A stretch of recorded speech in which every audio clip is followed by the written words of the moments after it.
All right, we are back on the Young Turks, and I want to talk to you about what I think was one of the most important pieces of legislation in a long, long time. That's the National Defense Authorization Act. Unfortunately, it was a disastrous piece of legislation, and we've talked about it many times here on the Young Turks. And some supporters of the president say, well, it was okay that he signed it because there was an exemption for United States citizens. Because what the bill does is it allows for indefinite detention without trial at the military's discretion. Now, one of the things that was changed was to allow the president to also have discretion. Ooh, still the executive branch. But the section that everybody points to is in 1022.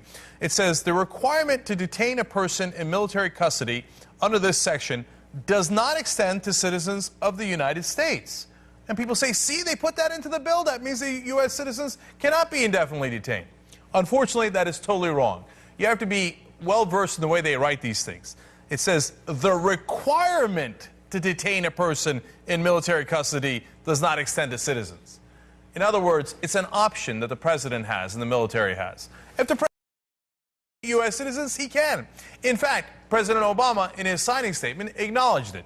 He says, again, this sounds good, but I'm going to tell you why it's bad. He says, I want to clarify that my administration will not authorize the indefinite military detention without trial of American citizens.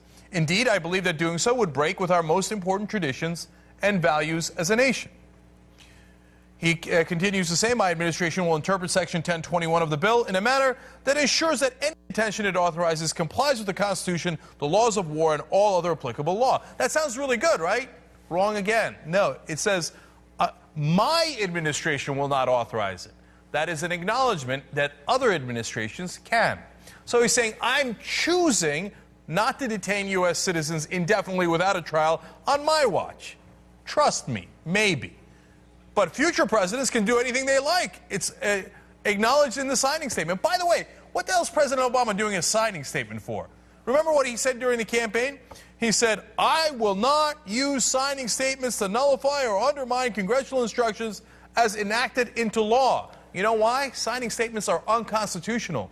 You don't get to say, hey, you know what? The legislature passed the law this way. I signed it, but I won't do some of the parts I don't like. That's not how our system works.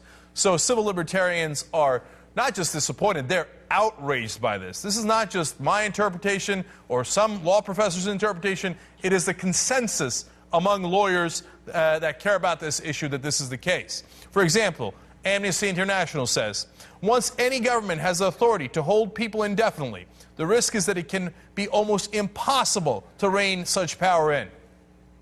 President Obama has failed to take the one action, a veto, that would have blocked the dangerous provisions in the NDAA. In so doing, he has allowed human rights to be further undermined and given al-Qaeda a propaganda victory. Now, that is very tough talk, but it's true.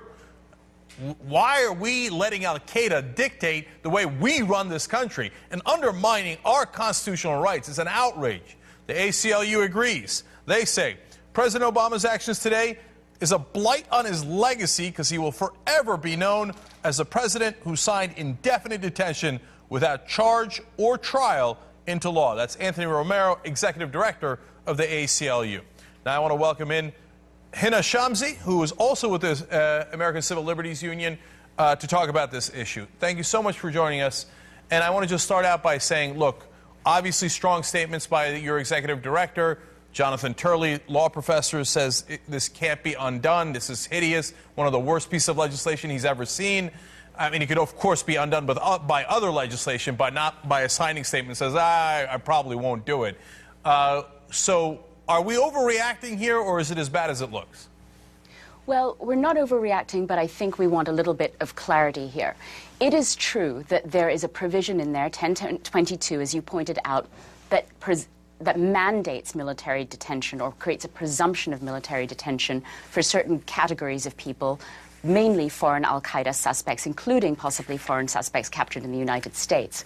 There's another provision, 1021, which is the broader military detention provision, and we believe that that provision does not authorize the detention of U.S. citizens captured in the United States or legal permanent residents captured in the United States. The issue, though, is that the Bush administration used very similar authority and language, which 1021 purports to incorporate, to argue argue that it could hold an American citizen captured in Chicago, a U.S. permanent resident picked up in Peoria, indefinitely without charge or trial. And so the danger is not just what this administration says, and President Obama has said that he's not going to use these provisions against American citizens, although he's pointedly not said anything about legal permanent residents or foreign residents, but what a future president can do. And you know, Cenk, I think that our concern should be obviously for U.S. citizens, but it should be broader. It is also about the rule of law and due process and the message that America sends to her enemies and her allies when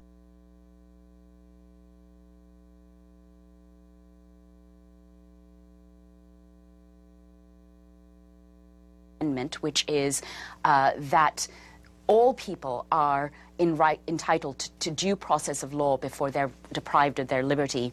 And we're heading in a direction that gives comfort to our enemies and alienates our allies. So I want to ask you specifically about the Jose Padilla case. Remember, of course, everybody, well, you remember, I don't know if everybody does, that Jose Padilla was a U.S. citizen that was held in the United States without trial for a number of years, which I thought was the most outrageous thing that had ever happened. The rest of the media seemed to go along with it, like, yeah, sure, of course, why not arrest U.S. citizens and not give them a trial? So does this legislation allow future presidents to be able to do the same thing, but now under the cover of law? We believe that it does not because it doesn't specifically say so. And the reason for that is that when Congress purports to deprive Americans of fundamental rights, and what right could be more fundamental than the right to liberty, then it has to clearly say so. And in this legislation, Congress does not clearly say so. And I think that's in large part because of an amendment introduced by Senator Feinstein towards the latter part of the congressional debate, in part because there was such an outcry amongst grassroots people, not just on the left, but also on the right, about the prospect of this indefinite military detention of U.S. citizens. So we don't think it's authorized, but again, the Bush administration used similar language, and certainly there are those who argue that the law is unclear. The Supreme Court did not rule in the Jose Padilla case. The Supreme Court didn't rule in the case of Ali Al-Mari. And so the concern remains that because this legislation has been passed, that it could be used against American citizens and others.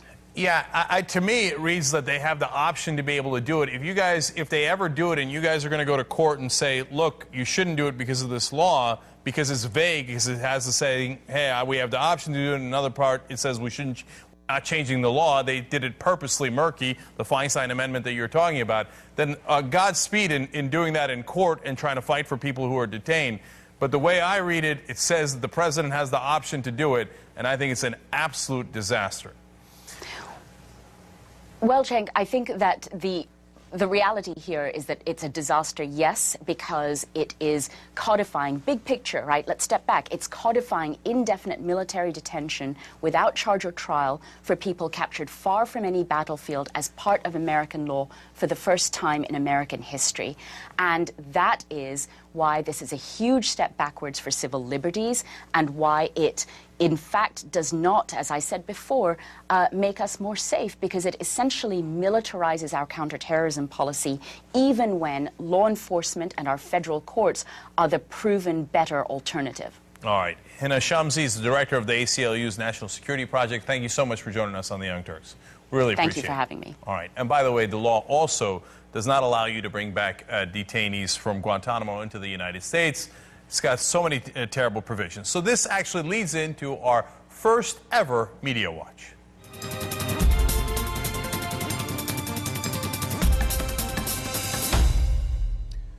So we're going to focus on CNN here. The National Defense Authorization Act is something that has been considered for weeks and, in fact, months at this point. It has been debated. The president threatened to veto, and then he decided not to veto it. Senator Levin said he introduced some of the provisions that wound up being the most noxious, including the possible detention of U.S. citizens. We have covered it many times on this show.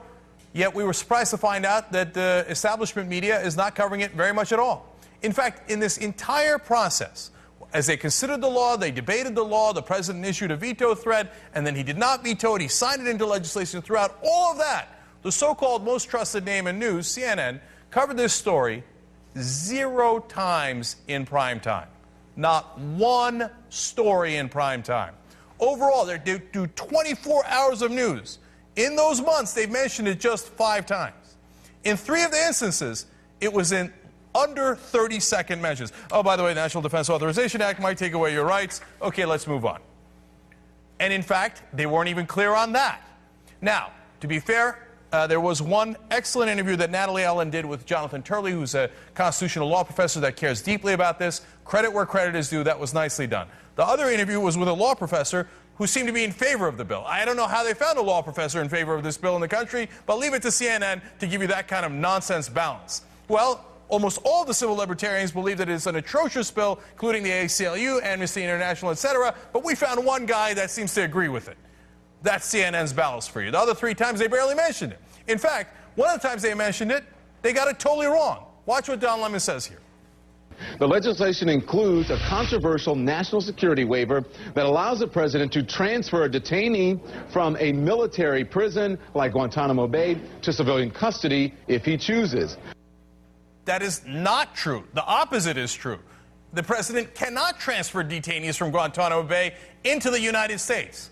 Way to be the most trusted name in news. But I'm less bothered that they happen to get that story wrong. I guess they're so indifferent to the story that they didn't even bother getting that right. They're like, oh, who cares? Our civil liberties are being taken away. Just mention it in passing in like 15 seconds or so. I'm bothered that they don't cover it overall. Please stop with the weebles and do real news. All right, when we come back, the fight against Citizens United. Don't miss it.